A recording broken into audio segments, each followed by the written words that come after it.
from Wood County.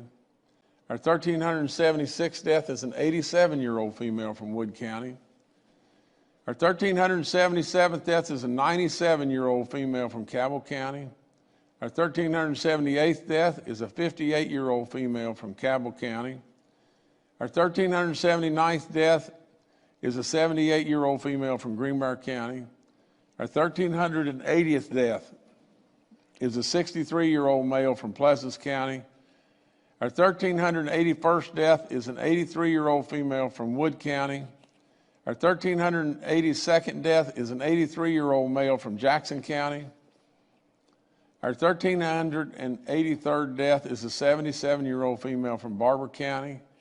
Our 1,384th death is a 70-year-old male from Barber County.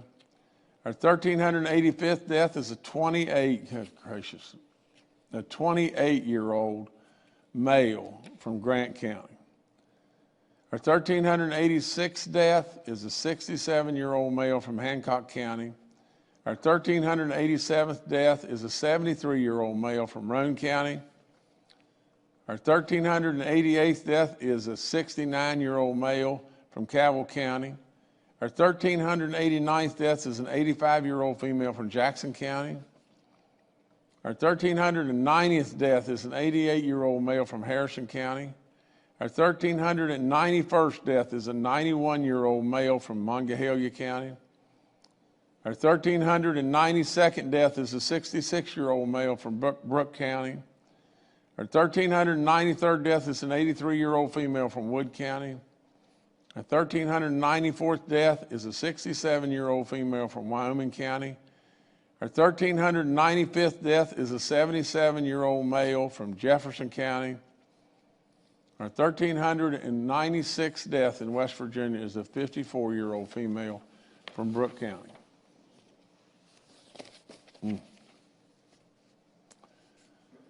That's tough stuff. That's all there is to it. You know, and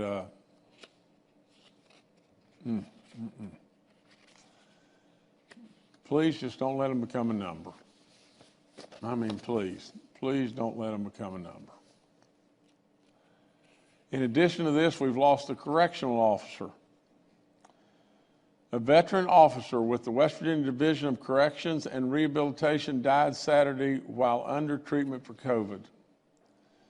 Corporal Mark Rustenmeyer, who is 58 years old, has served at the St. Mary's Correctional Center in Pleasants County since 1998. 58 years old. You know, the corporal's death is the first of a West Virginia correctional employee attributed to COVID. That's quite an astounding accomplishment, to tell you the truth, that corrections have done. But absolutely, again, in addition to that, I truly wish you would keep this great person, this great man, in your thoughts and prayers. At DHS, we have lost an individual there as well. This terrible disease has taken another dedicated public servant. Captain Chuck Sadler died on December the 30th. Captain Sadler performed a crucial role for all law enforcement in West Virginia. He oversaw the training and certification of the state's law enforcement professional standards. Before that, he served 24 years on the Charleston Police Department and retired there as a captain. Captain Sadler was a U.S. Army veteran and a devoted husband, father, and grandfather. His faith and family were the most important in this man's life, and that's how it should be. He also earned the respect of countless West Virginians, including thousands of our law enforcement community. Again, a great man that will really be missed. Okay, in regard to our numbers are skewed a little bit because we did not test very many. You know, we only tested, and let me find the number here real quickly, but I had the number. 6,000 West Virginians is what we tested in the last 24 hours. Our positivity rating on that 6,000 was 13.81%. Our cumulative number now has gone over 5% at 5.07. We have 27,000 active cases and 63,000 that have recovered. We have 799 patients hospitalized and 205 in the ICU units. Our reproduction RT number is at 1.02. It's gone down a pretty good little bit. That's the 39th best in the country. You know, we have 54 counties now in the orange and the red. Again, I go back to telling the people just this over and over and over, but if you happen to be 65 years of age and older, you have got to absolutely move and move quickly if you get any level of sickness. I mean, this thing is terrible. The antibodies will absolutely save your life. You have absolutely got to move if you feel any level of sickness and get a test. And if it comes back positive, and then we can move quickly with the antibodies and everything and probably save your life. Now, as of today, in the state of West Virginia, we've put these together, and we need to separate them. We've received in the state of West Virginia, I think this number is correct, but around 87,000 total doses of vaccine for our first shot. We are now coming up on an anniversary where people are now getting the second shot. And we've received 16,000 in order to be able to vaccinate on time for the second shot.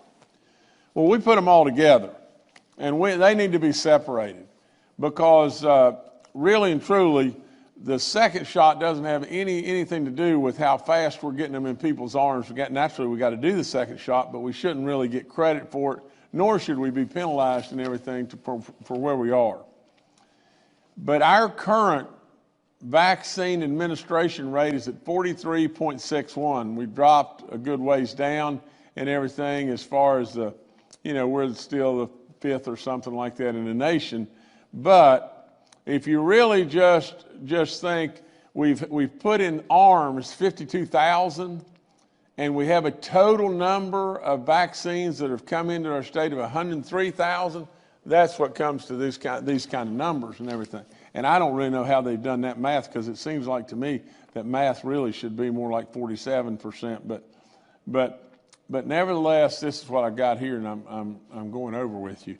But nevertheless, I believe if we've put in arms 52,000 today out of 87,000, that's a different animal. That's a different percentage, a significantly different percentage. It's probably more like 60% rather than this number here. Because we're going to have to do the follow-up on the second doses anyway. I don't think that they matter, in regard to the number of people who are getting vaccinated, especially for the first time. Now, as far as our vaccines that are going out to our K through 12 and staff and the service personnel and all those that are of age 50 and above, and I'm just not going to look at my notes. I'm just going to talk to you now. Here's the thing. We're trying to get set up, and then we're going to get set up, and we'll be orderly, and that'll all be really good. I'm going to push that we get set up faster, because we need to get through and get all of our teaching community, and our service personnel tested, and I mean vaccinated now for those that want the vaccine, and I hope 100% of them come, because it is just that important now. And so we're moving on that and moving right along. Last Wednesday was a tremendously important day. I don't know that it got reported by the media, to anywhere close to the level of what was done on last Wednesday. But if you'll just think, you'll step back from it, there had to be major, major decisions that were made. The first decision was just this: we were almost through, for all practical purposes, the Christmas holiday, and what are we going to do about going back to school?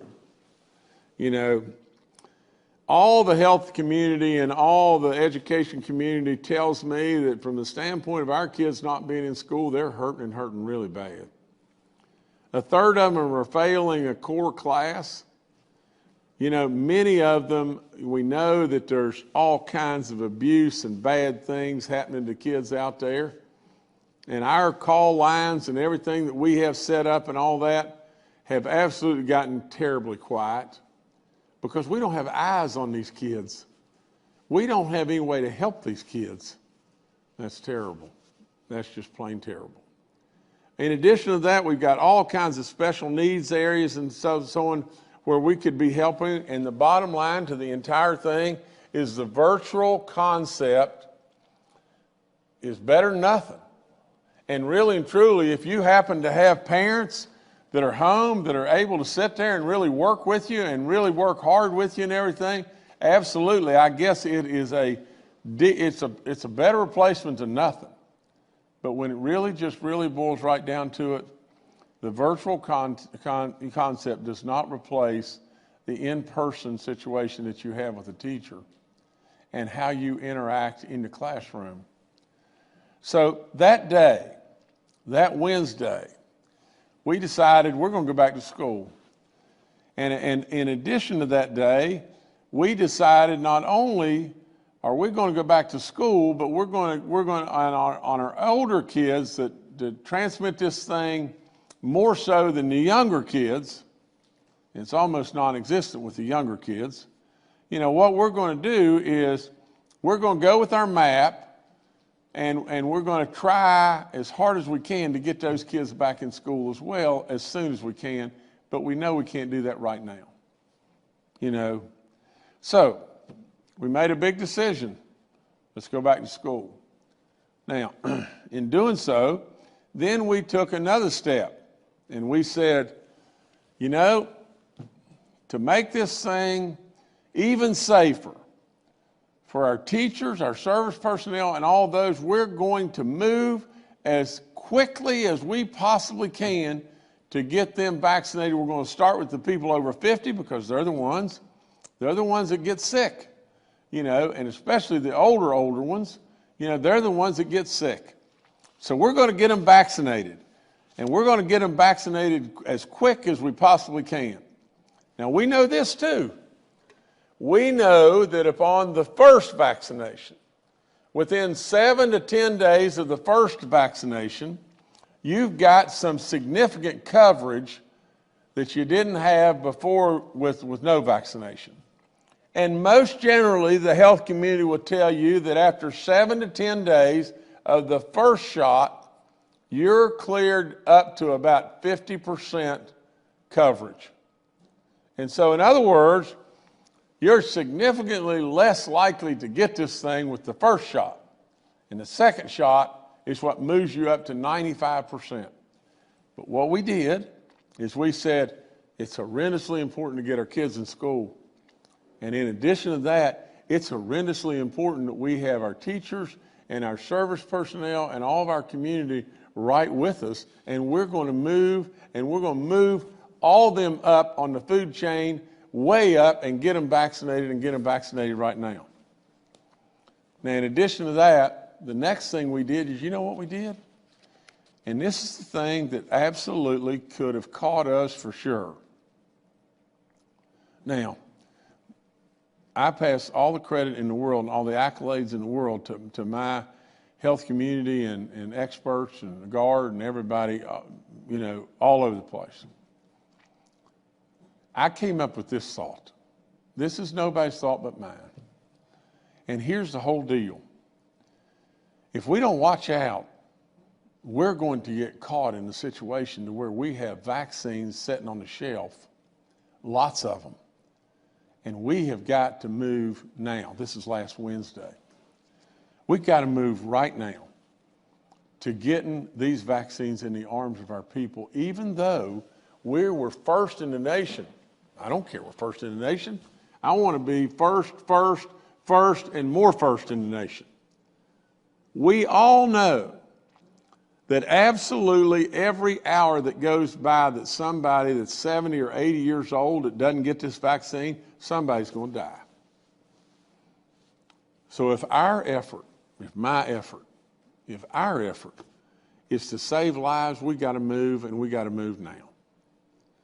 That's when we came up with the idea that we don't want a bunch of vaccines sitting on the shelf. We do not want that. I can't get more for you. I can't scream like the squeaky wheel to the federal government and get more for you if we've got warehouses full of vaccines. Now, and so I said we move. We move now, right now. We move now to get our teachers and service personnel done, and we move now towards trying to get our people that are over 80 years of age. Now, what did we do? What did we do? We decided to go to school. We decided to put our teachers and our service personnel as top priority in everything to ensure their safety. We decided to not have a bunch of vaccines sitting on a shelf. And we decided to give hope, real hope, back to our people that were 80 or 70 years of age. Those people had been told over and over they would not be getting a vaccine until probably April. And absolutely they were scared to death because they knew if they get this, they're in real trouble. Real trouble. We gave them hope. And in doing so, as of today, we have now vaccinated 8,300 of our people that are 80 years of age and older. Now, anybody can say anything they want to me, but I'll guarantee you, we saved lives. We saved a pot full of lives right there. Now, the thing we got to do is we got to realize just this. We've got 87,000 doses and 16,000 that are the second shot, so that doesn't really matter. We got 87,000 doses, and we've got 37,000 of them that are sitting and they still aren't in arms, and they got to get in arms now. Because we're going to get more of them in this week, and we'll get more of them in arms and in arms now. Now, we'll be talking a whole lot more, with all my people today, and we'll come out with a schedule tomorrow as to where we're going to be as far as being able to vaccinate the teachers and the service personnel, and where we're going to be in regard to vaccinating the 80-year-olds plus. And the other things are just this, as you know from the standpoint of the elderly, to call your health clinic and see if they've got vaccines there, and that you can make an appointment and come down there and get your vaccine. Today, in order to help people with all this and everything, there's information, I guess, on our website. Let me see. We are announcing a new COVID vaccine info line. That should be up there right now. This line will operate Monday through Friday from 8 to 6 p.m. and Saturdays from 9 to 5. The number is 1-833-734-0965. It will serve as a point of reference for West Virginians seeking information on COVID and their vaccines and the timeliness and any other questions about the vaccines. We have a lot of information on the COVID website. Also, our partners use a whole variety of methods for getting this information out to you, like social media, radio, television, and newspapers. And so watch it all, but you'll have our hotline up there, and maybe that'll help some too. Again, I tell you that over and over and over, if you've not, whether you've had it or not had it, your vaccine, your best ammo today is this mask, and you got to wear it. So please, let's don't drop our guard there. You cannot get, when you take this vaccine, you cannot get COVID from the vaccine. You're not going to grow antlers. You're not going to grow a third hand. I mean, for crying out loud, quit listening to these people that are running around with all these scare tactics and everything. All they're looking for is allies. They're looking for a platform, and they're looking for a bunch of people to agree and and root them on literally the science and all the medical field to the very best of everybody's knowledge. Everybody's knowledge, to the best of their knowledge. We can't say there's no risk to anything. You can't do that. But absolutely, to the best of all of our knowledge and everything, this vaccine is extremely safe. From the standpoint of the antibodies, I've told you if we can catch this, and we can catch it in the first 1 to 6 days when you have this virus and everything, we can probably save your life. We encourage the people, like I said, to go get tested. Treat this when you get feeling bad as if it's a heart attack or a stroke. It's just that important. All here tells us where you can get tested on our website. The drive-through pharmacy people, we really appreciate. Currently, there are 10 outbreaks in our schools. Of course, our schools aren't open for all practical purposes, and there's 118 outbreaks in our long-term care facilities. Our churches have 16 outbreaks in 12 counties. That's down a little bit, but those counties are Harrison, Greenbrier, Jackson, Marion, McDowell, Mingo, Monongahela, Nicholas, Raleigh, Summers, Upshur, and Wyoming counties. Again, if you decide you're going to go to church, especially if you're 60, well, anybody goes to church, let's please keep a pew in between you, keep a social distancing, wear your mask. Absolutely, you know, if you're older, please think really hard about whether you should go or not. We have 601 active inmate cases now in our corrections. That's down by more than 70 from last week. The hot spot last week was been the Eastern Jail. There were more than 270 active cases there. There are now three. It's amazing what corrections is doing. There's 601 cases in the state. There's 253 at St. Mary's, 246 at Central Regional, 80 at Tigard Valley, and there's 54 staff members. Again, I tell you over and over about wearing your face mask. You got to do that. Your flu vaccines are still out there. You need to do that. Anybody that can get and give blood, please go do that. That's really, really, really important.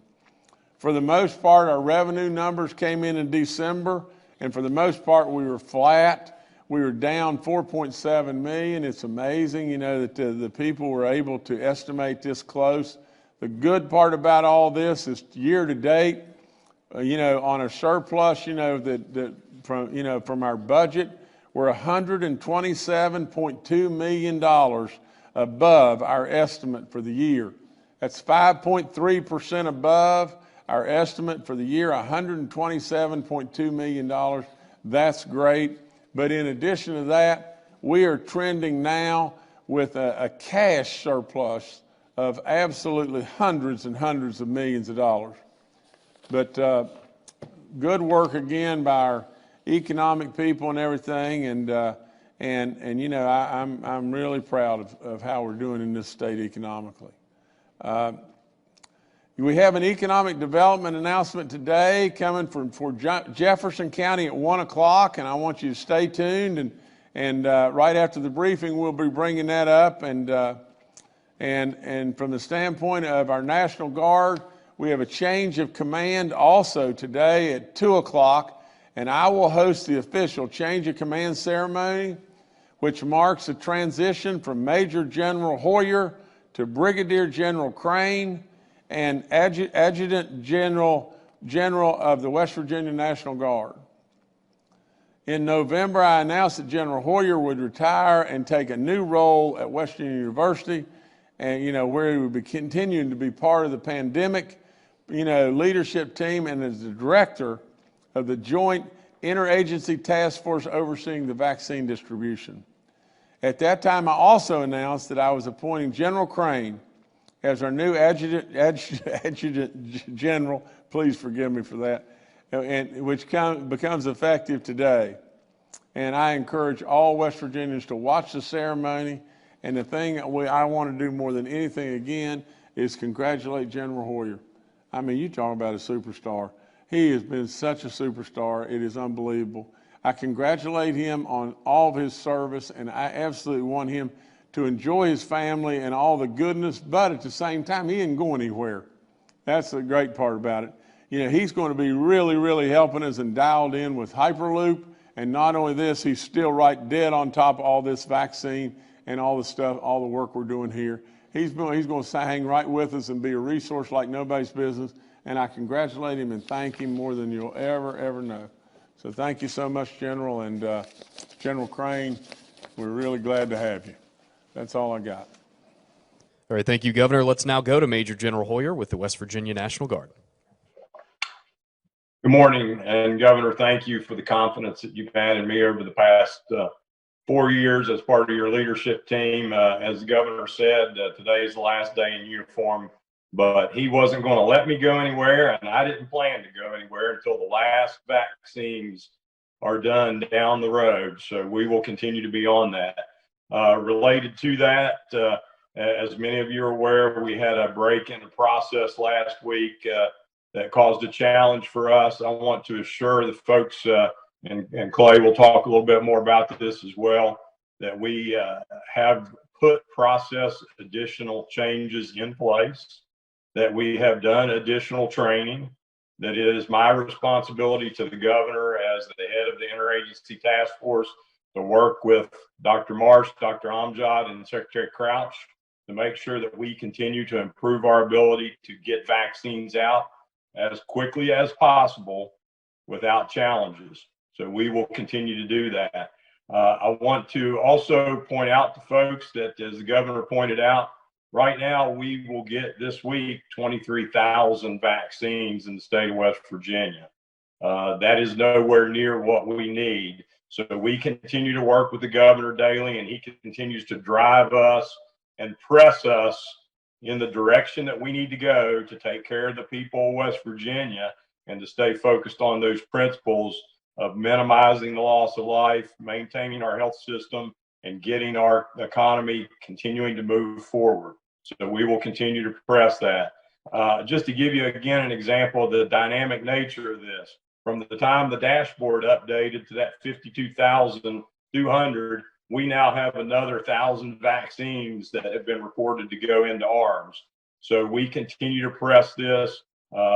Governor has pressed us to work additional ways to improve this process to get vaccines to people in the best manner possible. So you will hear more about several things this week. A number of sites across all 55 counties. We will have a site that will be working on the 50-year-old and older teacher and service personnel to get vaccines to those individuals. In addition to that, you will hear about some specific locations where the National Guard, local health departments, and our federally qualified health clinics will do clinic vaccine sites by appointment. We will continue to press as hard as we can in the appropriate manner to get things out. But again, I want to ensure folks that we will continue to improve our processes, and it'll be my responsibility to the Governor to make sure that I work with the folks on his leadership team to make sure that we get those things in place. Thank you. Thank you, General. Next, we'll go to Dr. Clay Marsh, our coronavirus czar. Well, good morning, and I want to re-emphasize a few points that the Governor made and that General Hoyer's made. Today, for some people, to be starting off second dose of the Pfizer vaccine is upon us.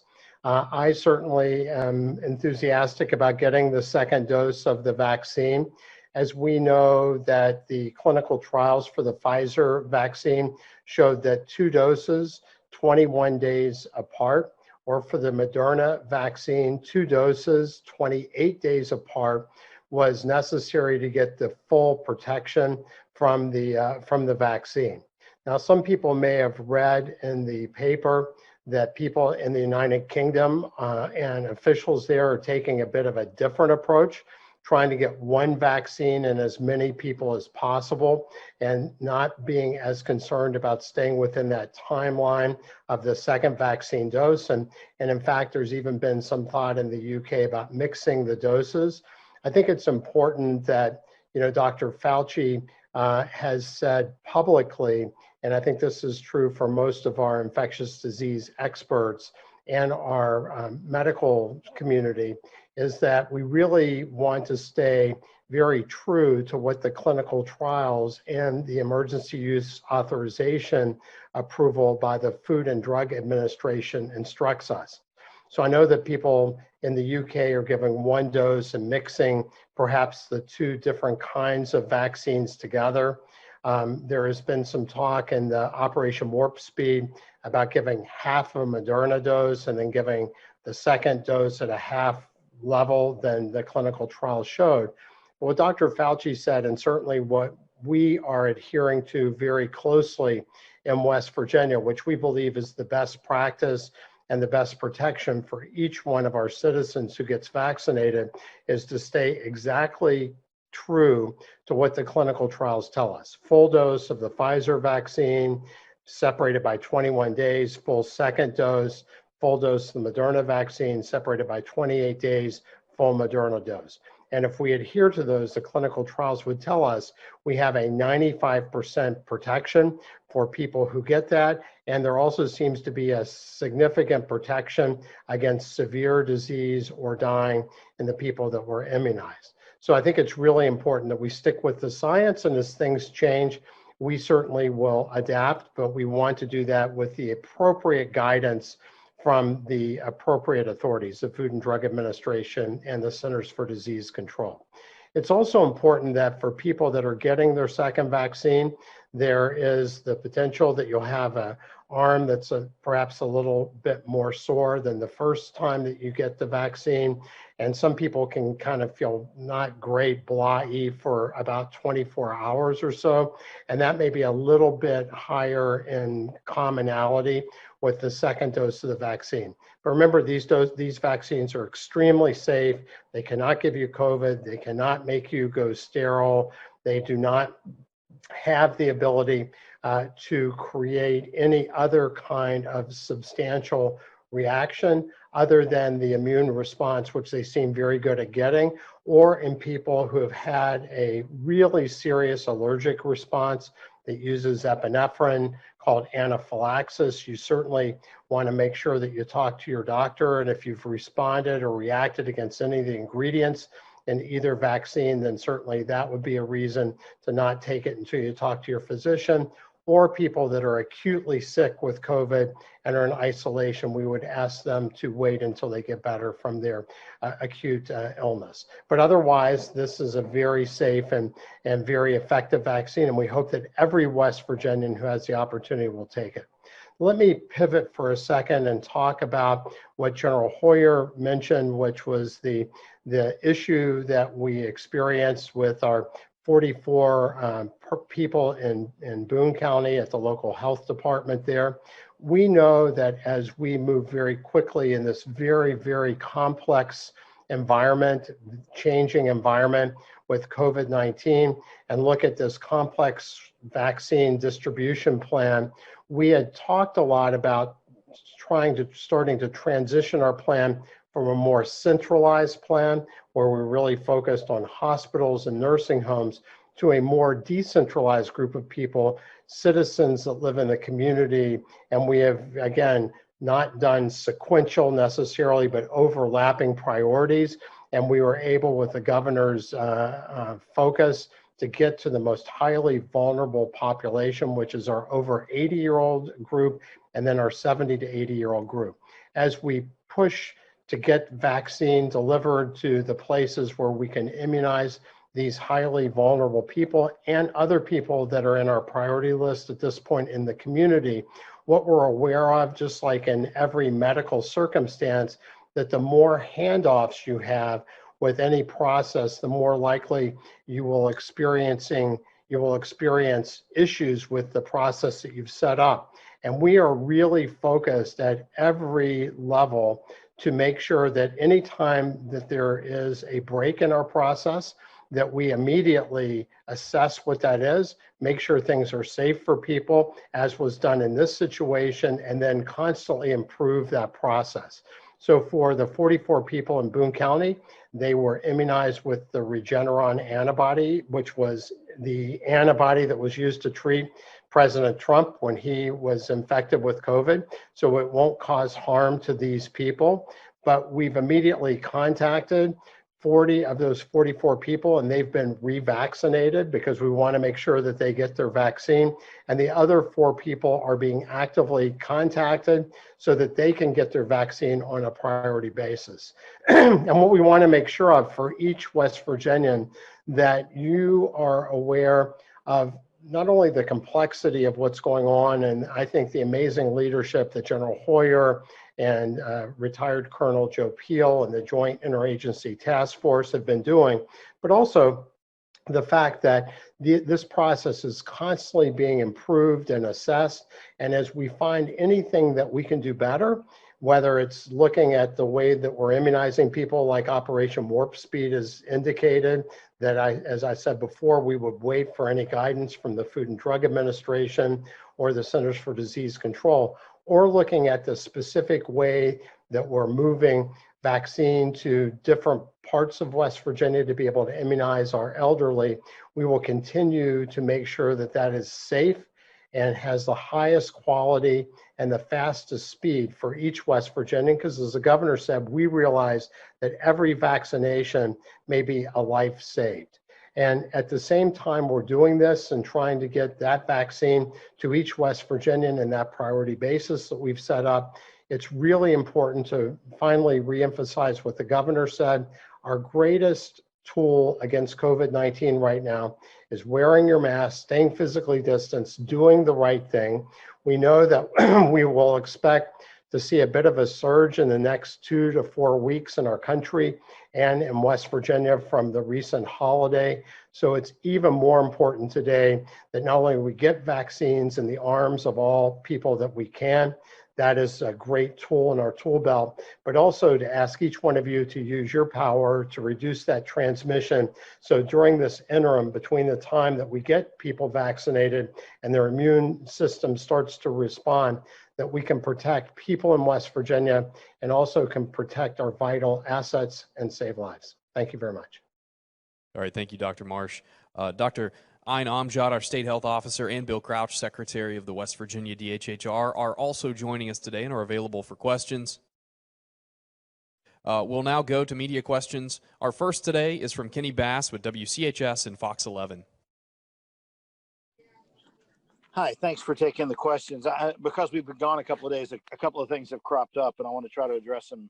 I know we only get one shot, so here it is. On the vaccine doses, which were mistakenly distributed, how exactly did it happen? Where did that incorrect medication go? And how much responsibility rests with the local health departments to make sure, even if they get the wrong medicine, that they are putting the right medication into people's arms? So that'd be the first part of the question. The second question is, obviously, there was a photo that went viral nationally. It's received national coverage in the media about a gathering at the Greenbrier. Governor, I know you've answered questions about the Greenbrier before, and you've mentioned that you're not involved in day-to-day operations. But when you see a picture like that, what do you take away from it, and what can be done to correct those situations so they don't happen? And finally, you mentioned getting medication to those over 80. A lot of complaints that Kanawha County Prosecutor's Office and some magistrate clerks and other government officials, bureaucrats, and elected have been given priority vaccine doses under the cover of continuation of government services. Governor, you've said that each 80-year-old who doesn't get a dose of medication is in danger of dying. So is it safe to say that while you vaccinated thousands, if vaccines aren't available for those over 80 because they've gone to otherwise young and healthy people, that we're also responsible if any of those 80-year-olds die over the next couple of weeks? Thank you. Okay, well, first of all, Kenny, you've got 3 questions, and I've forgotten the first question, but the 3, did anybody from the health community? I thought really from Dr. Maybe General Hoyer or somebody from the health community could answer the first question. Governor, if you're okay, I'll take the one. Kenny, there was a break at 3 points in the process that we have since identified and are putting additional training and an additional process step in. The good news is that at another point in that process, at another site, that was identified. And when it was identified, it immediately triggered our process to stop, notify, and correct. So in the case of the other site where it was pulled out, it was identified. It immediately triggered our process to stop and make that pause and correct the issue. So we have added additional training and an additional process step to address this going forward. So while there's never 100% guarantee, I am exceptionally comfortable to tell the governor that we are in a good place to avoid another issue like this going forward. And we will continue to monitor and continue to do process improvement going forward. So I think hopefully that will answer that one question related to the continuity of government piece. Kenny, this is a balancing act, and we make recommendations to the governor to take care of our most vulnerable population, to maintain continuity of government and economy. And we have been focusing all of those essential worker and other activities at age 50 and above, because we know based on our data numbers that those are the vulnerable population and those are the people that go to the hospital. So I guess somebody else could make a series of other recommendations, and we could call those as good or better than what we have recommended. I just want to assure the people of West Virginia, we take this very serious. Clearly, the governor takes it serious, and I take it serious. When I could take the uniform off today, and tomorrow I could go fishing. But I'm going to be here till the end, helping giving him the best advice possible and do the best we can. And we will try to make decisions that do the best and balance the approach to take care of the people of West Virginia. Okay, and Kenny, coming back to the photo about, that circulated around about the Greenbrier, let's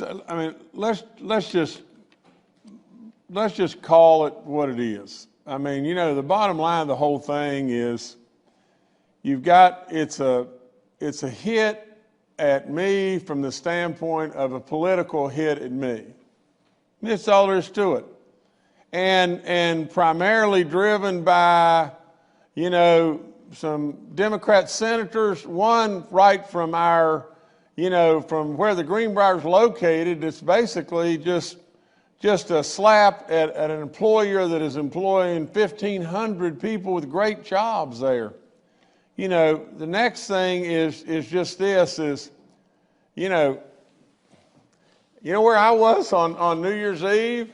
I was laying in the bed watching the ball drop, rolled over watching, listening to J-Lo sing, and then rolled over when the ball dropped, kissed Kathy, wished her a happy new year, and both of us went to sleep. Now, the bottom line is just this: protocols are in place, and I will promise you to God above that the Greenbrier is absolutely following every protocol that you can possibly follow. You got to remember this too. There's 1,500 employees, and there's probably close to that in guests that are there, and they're spread out, and they absolutely are doing everything under the sun. Somebody is absolutely, without any question, going to do something somewhere to where somebody can take a photo and then try to trash people about it. I promise you, with all in me, if the Greenbrier is doing something that they're not supposed to do, then absolutely they will have me on them like stink on you-know-what. And absolutely with all in me, I feel the exact same way about any business in our state, any business whatsoever. We should follow protocols to the very best of all of our abilities, and absolutely we're going to have situations to where somebody can hide behind a bush and take a picture of 4 people getting on a ski lift that didn't know each other. You know, but we all know how serious this situation is. From my standpoint, you know, I mean, for God's sake, living, I found out about this before, you know, after you guys found out about it. You know, I wasn't at the Greenbrier. You know, I was at my house. All right, thank you, Kenny. Next, we'll go to Charles Young with WV News. Hi, this is Charles Young with WV News. Governor, I was hoping you could address the Saturday education map. Over the weekend, you know, the Department of Education said they're not putting it out anymore. Could you talk about the decision not to put that out and how that factors into the decision-making we still have left to do before the 19th? Thank you. Okay, Charles, you know, as far as the map, you know, not being out and everything, that was, you know, I think that was just for this weekend. But Charles, the Department of Education, they came to me, and you know, there's another point, you know, that should be made here, and that's just this is, you know, some people brought up the issue, says, well, Governor, you know, if you can decide, you know, for us to not have sports until March 1st, you know, and so on and so on. Well, listen to me. That's not the governor deciding. I mean, the governor has to put his seal on it, but at the same time, you know, where do these ideas come from? These ideas come from all across the sector. These ideas come from the Department of Education and our health experts and all the input that I can have and everything and do. You know, from the standpoint of us playing sports and so on like that, we may very well look at March 1st as the game start date. And we may very well step back and look at conditioning and everything, but we know one thing for certain, don't we? We cannot be moving sports ahead of everything and absolutely starting back playing sports in 7 days. Do we not know that? The date was January the 11th. And so we pushed it out, and absolutely we can make all kinds of adjustments in regard to that. But that is absolutely, totally the decision of a lot of people. They made this decision as well, Charles. People made the decision that it was the very best thing we could possibly do to get our kids back in school. Clayton Birch, that was an absolute showstopper, and said to superintendents all across the state, as you know, for the most part, all the superintendents were saying, we got to get back in school. This virtual stuff is not working, and we're failing our kids every way you can fail our kids. Now, from the standpoint of our map, to be perfectly honest, if we're going to go to school all across our state, from middle school and elementary schools, then our map really has served us as well as it possibly could to this point, and it has kept us incredibly safe in our schools to this point. But now we've got to keep moving and move on forward, and with maybe another technique level. And the map will serve us, you know, in regard to our high schools, 15 and age and up, but our map really will not serve us now from our middle schools down. And I remind everybody that this still is an option to our parents, that they can either go to school or don't go to school, get their classwork online, you know, and do it virtually. It is an absolute option from the standpoint of our county superintendents, you know, as to what they choose to do, but it is our strong recommendation to go back to school. All right, thank you, Charles. Another thing real quick. Everything, as I've said it over and over, I don't know how many times I'm going to have to say just this, but our healthcare, you know, community, our education community, all the science, everything in the world, you know, everything tells us that we can go to school at the middle-age school and the elementary school level. And absolutely vaccinating our teachers and service personnel, we ought to be able to handle that. And I'll check, and we'll probably be using our DHH map instead, you know, for our high schools as we go forward, but we'll check on that later too. All right, thank you, Charles. Next is Steve Adams with Ogden Newspapers. Yeah, this is Steve Adams with Ogden Newspapers, and this is probably more of a question for General Hoyer in regards to vaccine distribution, particularly to county health departments in regards to vaccinating residents 80 years old and older. But how are the allocations determined for how and how many of those doses are going out? And a quick example, Kanawha County, I think, had reported they had 500 doses for that age group this weekend. Wood County had 50, and Monongalia County had 100, I believe is what they had reported.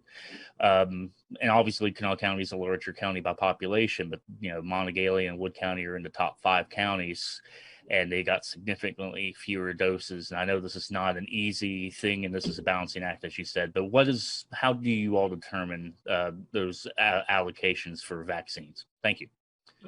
Yes, Stephen, there is a liaison, the GIADF, Dr. Keister, who works with the local health departments.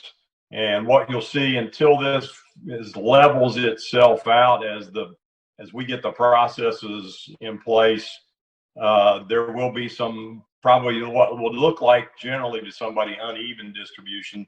But at the time that we had the doses available and the governor gave us the approval and the guidance to move forward, at that time, Kanawha County had folks in place ready, and we'll go back and continue to improve and refine that.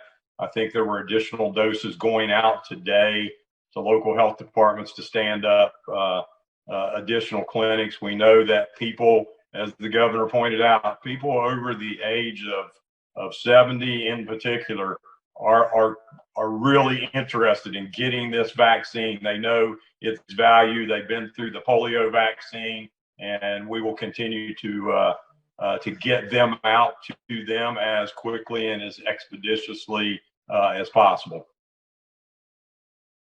All right, thank you, Steve. Next to Brad Mcelhinney with West Virginia Metro News.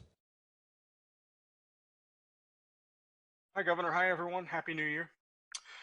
Governor, for months you have asked West Virginians to pull the rope, to make sacrifices, to be very careful.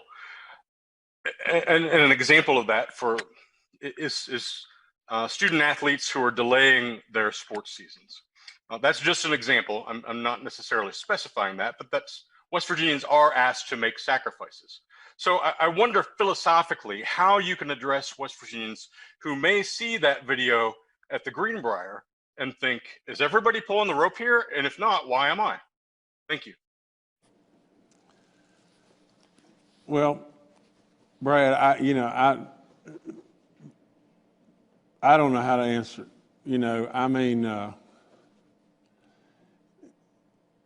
If you don't think I'm pulling the rope, then, you really got to screw loose. And every day I come in here and I try to come up with ideas. Like we got 8,300 seniors that would have never gotten those doses if I hadn't come up with the idea. From the standpoint of the Greenbrier, every protocol and every single thing, if you go there, everybody's walking around with a mask on. I've not been in the interim part of the Greenbrier Hotel for who knows, maybe a year, maybe longer than that. I'm not going to apologize to you for employing 1,500 people there and doing the work that we've done in lots of different places and everything. I can't tell you that the protocols are in place. The health department, I know, came before the New Year's celebration. It is a hotel in which you take in travelers from the standpoint of all the different activities that they have and that they do there. The health department came and they did everything and went through all that. There's people that are eating there. In every situation across this state, you can come up with something. You can come up with something somewhere. I'm not making any excuses. I'm not dodging any bullets. I'm telling you without any question, the Greenbrier of all places on this planet, over and over and over and over, I hear from people that have visited the Greenbrier and call me to tell me just how safe and how many protocols and on and on and on. And there are incidents of things that are happening there. They've done a good job. They've done a really good job. Could they have done better in this situation? Well, probably so. But with all that being said, I don't know the details. I don't know the stuff down in the weeds and everything. I surely wasn't there and everything, but to hit back at me about this, there's 1,500 people there. Is really the answer? Because, would it make you happy that if I said, well, the thing we really ought to do, just close it. Just close it. I mean, this time of year, they lose so much money, it's unbelievable. Just close it. It'll save me money. Just close it. Is that what you want? I mean, really, at the end of the day, from the guy that has come here and busted his chops in every way under the sun to try to help us and will continue to do so as long as God gives me breath. If that's what you want, that's not what I want. All right, thanks, Brad. Next to Kimberly Keggy with WSAZ. Hey, everyone. Good afternoon. I wanted to ask you, we've received a little more than 103,000 vaccines, but according to the dashboard this morning, only about 52,000 of those have been administered so far. So what is the plan with the other half that are still waiting to be administered? Thank you. Is it Kimberly? Is that correct? Okay, Kimberly, let me answer this. I'll try to speed this up just a little bit and say just this. Kimberly, I want them all in the arms right now. And I can promise you that our National Guard and all the people, they're listening to me and they're probably sick and tired of me hollering. But really and truly, I'm not going to quit hollering. And they're doing the very, very best that they can possibly do. If you really look at that 103,000 is really counting, I think 16,000 are the second doses. They shouldn't be counted. You should really be looking at 87,000 and 51,000 that's been given as far as shots, 87,000 total. But we're going to get in another 20,000 this week. So we need to really, really crank it and everything. Now, if you look at us compared to the other states, we can sit back and say we're first or third or fifth in the whole country in getting them out. And that's great. But really and truly, Kimberly, the bottom line of the whole thing is we know this.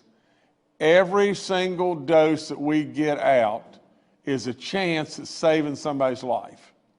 And having 50,000 not out is absolutely something that we have got to safely be able to get them out, but we have got to push and push and push to get them out. That's all there is to it. It's a good question. We're on it. I mean, I am on this like you can't imagine because we got to get them out the door. All right, thanks, Kimberly. Next to Paul Mullen with WCBC. Good afternoon, Governor. Good afternoon, panel, and Happy New Year. Some of the teachers are antsy out there about going back before their shots are completed, so to speak. Going from 50% to 95% seems like a pretty big deal to some of them, and I wanted to put that to you, Governor. What advice would you give them, saying that the 50% will be good enough to get them by, to get the kids back in school on the 19th of this month? And maybe the medical panel could weigh in if they have a 50% effective vaccine and they wear their mask, what kind of protection do they have? Thank you. Well, Paul, here's the thing that I would ask. First of all, I would say, they were in school before. Now, I know that our numbers are much, much higher. I got that. But we were in school before, and now we're only increasing their safety level. We don't know of situations, I don't think, are very, very minuscule, very, very minuscule of situations that we have at levels below middle school, or middle school and down. But the biggest thing I'd ask Paul is just this. What about the people that are working at the grocery store today? They go to work.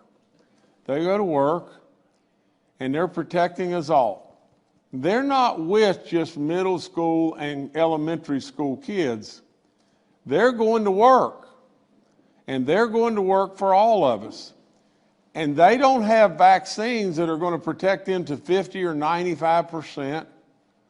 They're standing in line waiting for the day when they'll be able to get their vaccine. And in addition to that, if that's not enough, the federal government through the stimulus package that's just passed is sending us another close to $300 million into the education arena to try to help make our schools even safer and safer and safer. Paul, I don't know what else we can do. You know, if you can sit by, you know, and I can't make it 1,000% safe. I can't make it perfect. Like I said, I can't part the seas or calm the seas. But if you can sit by and say, well, oh, it's okay. It's okay. We're going to continue to try to educate our kids from a virtual standpoint, and we know a third of them are failing. Or we're going to absolutely just cast aside the fact that we need to keep eyes on kids, or we need to have special ed situations. We need to do things when all the science is telling us that we can go back to school safely. All the science, all the medical team, all absolutely the education people that are around me say, go to school, go to school, go to school. I can't make it perfect. I mean, for crying out loud, you know, we have made it as safe as we could possibly make it in every way. And if you have naysayers, you know, teachers' unions that are rah-rahing people and everything, then let them rah-rah. You know, that's what I say. Just let them rah-rah. I've made my recommendation as to what to do, and our kids need to be back in school. All right, thank you, Paul. Next to Haley Kosick with Next Star Media. All right. Hello, everyone, and Happy New Year. Going off of Paul's question, Governor, you mentioned earlier in today's press briefing that the next mission is to vaccinate all educators in the state. When would we like to accomplish this, and how soon, or is it too early to tell? I was really, really hopeful that we could get this accomplished within 2 to 3 weeks. We're going to wait 2 weeks before we start. We're only going to start back on the 19th. I was really, really hopeful that by the 19th, we'd have everybody that would have taken the vaccine that is an educator or a service personnel person vaccinated by that date. And I'm going to still try to hold by that, and I'm going to still push like crazy to be able to get that done. It may extend another week beyond that, but I'm really pushing to get it done right now. All right, thank you. Haley, next to David Beard with the Dominion Post. Hi, I'd like to ask a question about the vaccines for the 80-year-olds and up. What I heard is just anecdotal. There was a couple reports of long lines at sites, people waiting more than an hour and being turned away without getting the vaccine. And I understand you've said that you don't have as much supply as you'd like, so I get that point. But I just wanted to address two things. Is what I've heard anecdotally kind of widespread, or were there problems with people getting turned away who are 80 and up? And if so, does it call for a tweak in the system, maybe going to an appointment basis rather than first come, first serve or something like that? Thanks. David, I think we're doing that. I think we're trying to go to an appointment situation, but until we absolutely are really comfortable that we've got enough vaccines. But David, I keep going right back to the same thing. And these great people that are doing all this work, whether it be the Guard or the health departments and everything else, just think about this. Just somebody think about this. You know, the options are, well, we can study this and we can come up with a program and we can try to get it exactly right. And in doing so, let's say that takes an extra 2 or 3 weeks, and then we can appropriate vaccines and we can put some here and some there and everything. If we don't watch out, we're going to really get caught. And you talk about our butt in a ringer, we're going to really get caught and everything, because what's going to happen is you're going to hear on the door, and then somebody's going to say, you know, sir, we got a truck out here that's got 92,000 of these vaccines on it. Where do you want us to put them? Because everything we got's filled up. Well, I don't want to hear that.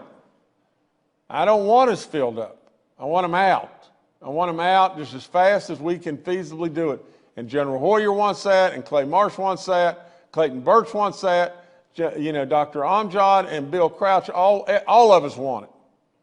You know, but I don't want to hear this and say the cupboard is completely full and I don't know where to put them. I want them in people's arms. Now, with all that being said, we put 8,300. We've only got 78 or so thousand or 80,000 people in the state that are in excess of 80 years of age. And a bunch of them are in the nursing homes that we've already vaccinated. But we put out 8,300 people in the arms of our elderly people. Now, sure, there was probably somebody that was standing in a line, and the line, we didn't have enough. We just didn't have enough. Sure, there's bumps. But surely, everyone has got to be able to see of that 8,300, how many lives did we save? How many did we save versus sitting back and studying the situation, and then study it just enough to where you hear, and then somebody says, well, we don't even have a place to put them, and then the federal government comes right back and says, listen, West Virginia, you've got 125,000 vaccines that you haven't put in somebody's arm. We're not going to send you anymore until you get that down. Now, I don't want to hear that. I don't want to hear that at all. I want to hear, send us, I want them to hear me scream, send us more, send us more, send us more. Because that's what I think our people want me to do. All right, thank you, David. Next to Junaid Dill with the AP. Hi, all. Yeah, Junaid Dill with AP. Happy New Year to all. I wanted to follow up on the Greenbrier. Governor, I know you're saying the resort employs a lot of people, which is true. It's also true that a lot of businesses, small ones, they've had to close and greatly constrain their business due to the necessary pandemic restrictions. How is it fair to them that the Greenbrier seems to get off easier than, for instance, bar owners in Morgantown? And the video over the weekend showed a lot of people without masks. Do you condemn that? And how do we make sure venues like the Greenbrier are more stringent on that in the future? Thanks. Well, let me tell you this. I don't want any special nothing for me. I never have. I never have in any way. Absolutely, without any doubt. Can you just think, just think through the process just a second. If you're working at the Greenbrier and you're in a managerial position today, and you know that if you get any little hiccup, it's going to cause some level of embarrassment to the governor, how really cautious do you think they are? Those people absolutely are breaking their neck to be as cautious as they can possibly be. Now, I don't know in the video, I don't know what happened. I don't know what happened. I've been told a lot of things from a standpoint that there was a balloon drop and a champagne toast, and a lot of people took their mask off for the champagne toast and whatever. I've heard a lot of things, but you see, I'm not telling you those things because I don't want anything to hide behind. If they had their mask off, they shouldn't have had their mask off. Period. That's all there is to it. I'm sitting here telling you I don't want any favors. I never have in any way. I'm absolutely, I am so demanding on the Greenbrier and our businesses that they just listen to me at the briefing and do the right things. For God's sakes, a living. I don't go there, very, very seldom in the first place. And on top of that, I surely don't know what's going on at the New Year's Eve celebration when I'm laying in the bed at my house asleep. Now, with all that being said, if they're making mistakes and everything, then absolutely they need to absolutely experience whatever the negative, the wrath of what it needs to be. They need to get that and everything, because we don't need any favors. The Greenbrier doesn't need any favors whatsoever, you know, and in the same way with all of our businesses across our state, we just need them to be as safe as they possibly can be all the time. But you got to remember, you've got to just remember this, at that location on that day, like it or not like it, there's 3,000 people there. And they're spread out all over the place, and they're absolutely expected to stay all over the place and everything. I know the area and where the video was taken, that they moved all the furniture out of the area from what I've been told, so people wouldn't sit beside each other where the furniture was. Absolutely, without any doubt, it needs to always be better. But I've been asked this question now three times in a situation really and truly where we're putting emphasis on something at the Greenbrier Hotel because, to me, a person that wasn't even around whatsoever, because I own it. And what do you want me to do? What in the world do you want me to do? You know, I mean, the only other recourse is say from the standpoint of monetarily and everything, we'd be better off to close it. You know, is that what you'd really want? You know, I don't really think that that's what you'd want for those 1,500 people that work there. You know, absolutely, you know, from the standpoint, you know, or say, would we be better off than to make absolutely certain beyond a doubt that we always are doing things to the safest in every way? Without question, we should. No question. This shouldn't have happened. This shouldn't happen. That's all there is to it. No matter what, it shouldn't happen in any business anywhere, and absolutely, without any doubt, you know, I'll promise you these people knew the protocols, and if there was something that was missed, it was just missed. You know, I told my wife last night, I said, it was exactly what I said. I said, Kathy, if you were there, and all of a sudden at the balloon drop, you know, 50 people were taking their mask off, what would you have done? Well, here's exactly what she would have done and exactly what I'd have done. We'd have stepped up right in them and grabbed the microphone or whatever and said, stop. Everybody stop. Doesn't matter if it's a balloon drop. But maybe just somebody didn't do that, you know, and it's a mistake. All right, thank you, Junaid. Next to Dave Mistich with West Virginia Public Broadcasting. Hey, Governor. Hey, panel. And I hate to belabor this point about the Greenbrier, but there's another question that I have that no one's really got to yet. Governor, would you mind to tell us the person that organized that event or that rented the space at the Greenbrier? And if you don't have that information, can you see to it that your folks at the Greenbrier that take care of that can provide that to me and the rest of the media if they're interested? And secondly, for the panel, particularly Secretary Crouch, Dr. Amjad, and Dr. Marsh, could you guys give your take on what you saw in that video and your reaction to such a large-scale event taking place? Thank you. And was it Paul, Dave? Was it David? David, you know, or Dave? I don't have the information. I don't have any idea. I have no idea. You know who was the planners or put it all together and all this stuff. I don't have any idea, but I'll be glad to get you the information and supply you the information because, you know, I mean, I'll call my daughter and she'll put the information together and get it to y'all because, you know, I surely don't have anything to hide. And from the standpoint of Dr. Amjad, you guys weigh in on his question there. Sure, Dave. I did see some footage online of the events at the Greenbrier, and like any events, you know, over New Year's Eve, we do caution people to get together. I think some people in the videos, you know, had masks on, some do not, but we do understand, you know, New Year's Eve was people getting together. So anytime people get together, we know we do have, you know, concerns. So we would just recommend if anyone got together during those events, if they have any symptoms of anything, to, you know, see their doctors. But you know, New Year's Eve was a time that we expected people to get together, but you know, those are recommendations. But we are aware of such events across the state and get multiple calls all the time. Thanks. All right, thanks, Dave. Next to Joe Severino with the Charleston Gazette-Mail. Yeah, hi. I'm going to continue on this too. A high school basketball coach, in response to this Greenbrier video, said it shows how hypocritical the guidelines in the state are, and that his kids can't be in the gym practicing while rich people can gather and party with no consequences, and that it continues a string of actions that affect the children more than it affects the adults for spreading the virus. What is response to his argument and parents who feel the same way? I think it's Joe, is that correct?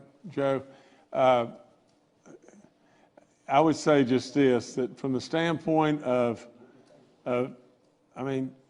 first of all, why do we need to pit one another against one another? I never have really been able to understand that. Why do we need to say, rich people? From the standpoint of those people there, if what they're doing there is wrong, they're just as wrong as the richest or the poorest or whatever people. It doesn't matter. It doesn't matter. We have had we still struggle with this. Is we don't need to pit union against non-union or black against white or rich against poor or whatever, Republican against Democrat. We don't need to do that in West Virginia, and we do it over and over, and it just doesn't make much sense to me. But from the standpoint of a kid, not practicing basketball, or from the standpoint of a coach, if you think, my God, a living, if you think, well, Justice doesn't want the kids to be able to practice basketball. Justice is a basketball coach. Give me a blooming break. I want my kids to be able to play basketball more than you'll ever imagine. But it doesn't have anything to do with trying to connect with one another unless you, Joe, or somebody wants to make it that way. Really, at the end of the day, forget anything except just this. You have the situation that we have. To bring kids or to bring a game atmosphere with grandparents or whatever it may be inside a gymnasium, is that the thing to do today? It doesn't matter if they did something bad at Snowshoe or Greenbrier or wherever it may be. Should we do that today? We shouldn't do that. Evidently, we surely shouldn't have done what's happened at the Greenbrier. We shouldn't, we were all in here awfully concerned that Snowshoe was announcing that they're going to have 25,000 people there when they opened up and everything. And what should we do? Should we just say, nope, we're not going to do that. We're not going to allow that to happen. What should we do? What should we do at our hotels and our resorts across our state? What should we do tonight at Canaan Valley? When 1,000 people come, 1,000 people are there, and we separate and we do all the protocols in every way as best we possibly can, and things like this are going to happen. They just plain are, and this doesn't have anything to do with rich people. It doesn't have anything to do with the kids playing basketball or whatever. I want to play more than you'll ever know. Gracious goodness, do I want to play. All right, thanks. Governor, I'll turn it back to you to close out. Well, I could say, gosh, dog, I really think it's not fair and all that kind of stuff. But, in this job, I guess the thing that really, just echoes all around the place is just this, we expect our people and myself to do good, and then we can't really expect, that I guess the nice thing in exchange, that we come up with great ideas, we do this, we protect here, we protect there, and everything else, and then we need a pass. We don't need a pass. I don't need a pass. That's all there is to it. I don't need patted on the back. I don't need told, how great we've done and all this. I don't need any of that. I don't need any of that. I'm going to continue to try to do the greatness as best I possibly can.